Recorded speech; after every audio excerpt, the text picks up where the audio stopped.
Hello and welcome. My name is Nicholas and this is Literally Graphic.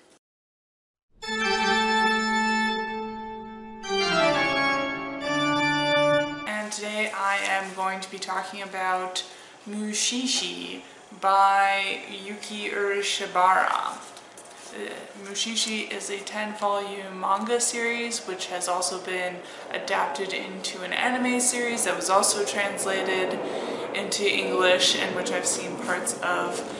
There apparently is also a live action version and a Nintendo video game version, which I have no idea about. Although I'm not sure about the status of either of those as far as distribution in English-speaking countries. Urushibara has apparently done some other work, but this is by far her most famous work and the only one that I've ever seen, although that isn't saying much. I watched a few of the episodes maybe 5 years ago now with a friend who, randomly enough, I met during my brief stint with online dating back in the day. I actually feel like it's somewhat a testimony to my powers of procrastination that this series has kind of actually haunted me ever since in wanting to watch it or read it or something it.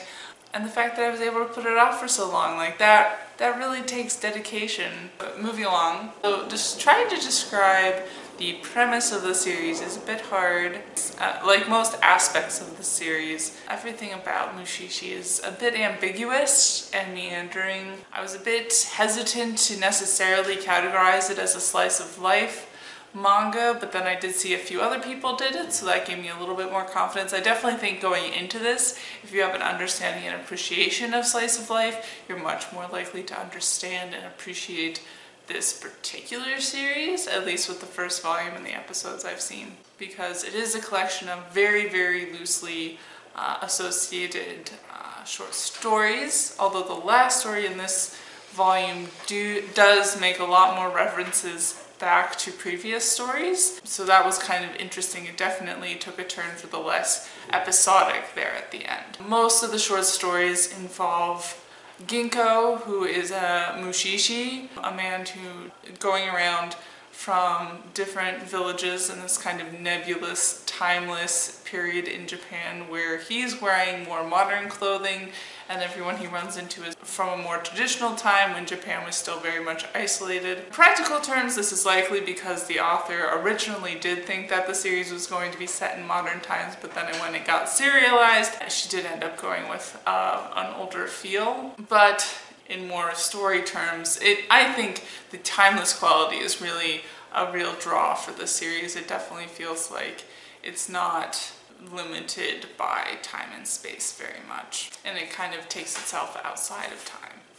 The mushi as well are kind of not really based on anything actual in Japanese folklore as far as I can tell. The beginning of the volume, they do reference in their explanation of mushi the fact that apparently the same kanji were used in XXXholic to kind of be a magic rodent or something. My impression reading through a lot of the stories and supplements that were included by the creator is that the mushi are really drawing on Urushibara's kind of great love and interest in folklore tales. So it's not necessarily a straight regurgitation of those kind of tales that she grew up around, but it's kind of creative reinterpretation of a lot of folklore that she really, really enjoyed. On the back flap, the word from the author is that ever since I was a child, I've always loved the old stories. I loved insects and I love science, at least up through grade school level, and so now I'm drawing this kind of story. Of course, this is nothing compared to the real old stories, but if you enjoy it, then that will make me happy. And in many ways that does summarize what the mushi are in a lot of ways. Some other phrases I came up with are like insects imbued with the magic of life, or mischief makers who bring the stuff of dreams into the real world. The mushi, even though Ginko is dealing with separate kinds of mushi, separate types and different individual mushi throughout the collection, I do feel like the mushi are in many ways a singular character as well. And so as we learn more about different kinds of mushi, I do think that is an important character development arc in some ways to the series, which doesn't necessarily follow very much traditional plotting or character development in kind of the more traditional sense. So I definitely think that learning more about different kinds of mushi is kind of the thing that drives the story forward in many ways. Although, as I said, if I've only read the first volume, the last short story does bring everything together a bit more, so perhaps more of the other short stories will do more of that, and there'll be something that Ginko is working towards as well. But yeah, for this first volume, it definitely felt like the mushi were a very important collective character. The one word that I would really use to describe this story is probably quiet, because despite the fact that like some of the things that the mushi do could be interpreted as dramatic, the overall feel of this volume is extremely, extremely chill.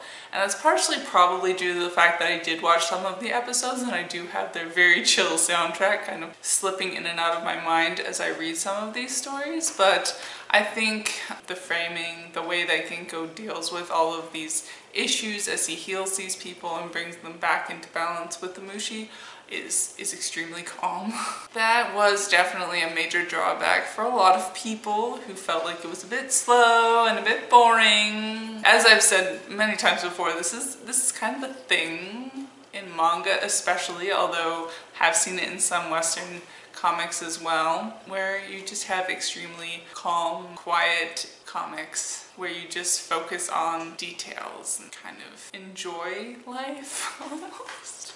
And so I don't think that necessarily the issue is with the volume. I think it might just be people with improper expectations, although it's certainly not a comic that everyone needs to enjoy. But yeah, I think it's more what you bring to the comic.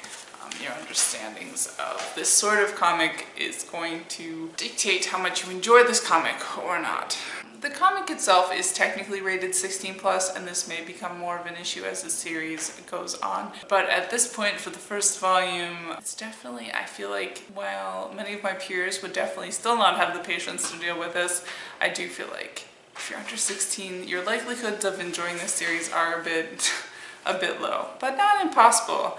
As I said though, there may be things coming up that may be more mature in content. Another comment that was made a few times was that a few people don't think that the art is absolutely spectacularly mind-blowingly amazing. And I do have to agree with that to the most extent, but I do think it's another important artistic feature is well executed, and that is the pacing of the art. It felt like that there was a real purpose to which panels were more detailed and which panels were a bit more rushed looking. So at least there's a lot of really good pacing in the way that you read the page, and the panels that you're supposed to linger on are more well developed, and the ones that you're not supposed to necessarily linger on are maybe a little bit more exaggerated to communicate more quickly. This was particularly important to me because I do feel like sometimes I read a comic and it feels like all panels, all bits of foreground and background are all treated equally, and it can be very hard to see where I'm actually supposed to be focusing. So I did appreciate that in this comic, even though that's probably highly subjective. I also felt like the page layouts were extremely conducive to the mood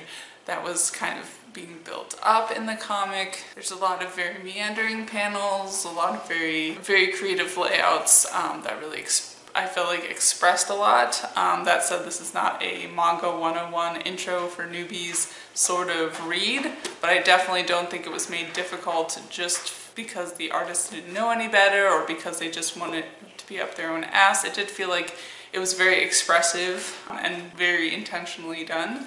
So I do think that it's a point in the positive direction rather than the negative direction.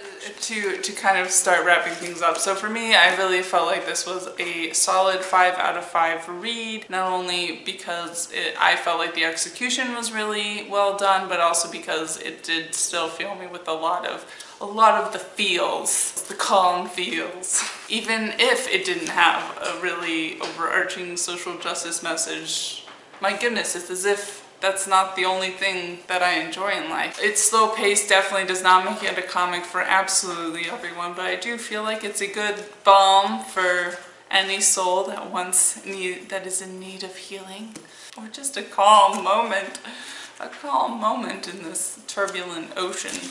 It's hard to pin down exactly another read that's exactly like this, because despite the fact that it feels like it's definitely taking inspiration from a lot of traditional kind of stories that are also the inspiration to a lot of other stories, it still felt like it went in a fairly unique direction, at least in my experience. Some other things that did come to mind are Drunken Dreams and Other Stories by Moto Hagio, but that's mostly just because of imagination, I guess. Drunken Dreams and Other Stories is very plot driven, but it's still very whimsical and imaginative, so perhaps that was what reminded me of.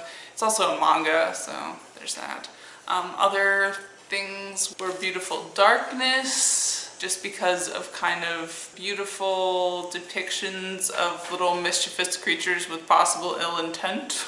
And then Castle Waiting, just because that story had a similar mythic history, a creative reinterpretation of folklore, that definitely. But again, they're not very similar as far as like anything else. Another thing that I was oddly reminded of was actually kind of the mythos around Appalachia or Appalachia, which purely depends on which side of the Mason-Dixon line. Just the kind of timelessness of some of those spaces. Like, I know there's been quite a few stories or movies that have come out where you just kind of wander deep into the mountains and suddenly you come across people who are completely isolated from society and are living like 100 years ago. So that I guess is part of the reason, and also like these strong kind of folk traditions of those areas. Yeah, it reminded me a lot of that, and I might actually recommend it to some people I know from those kinds of areas and just see what their impressions are. Might be an interesting crossover. I will see you all next time. And as always, I would like to acknowledge that for the most part, all of my videos are filmed and produced on the traditional territory of the Mississaugas of the Credit, an Anishinaabe people, the Haudenosaunee Confederacy, and the Huron-Wendat Nation, land covered by the Dish with One Spoon Wampum Belt Covenant.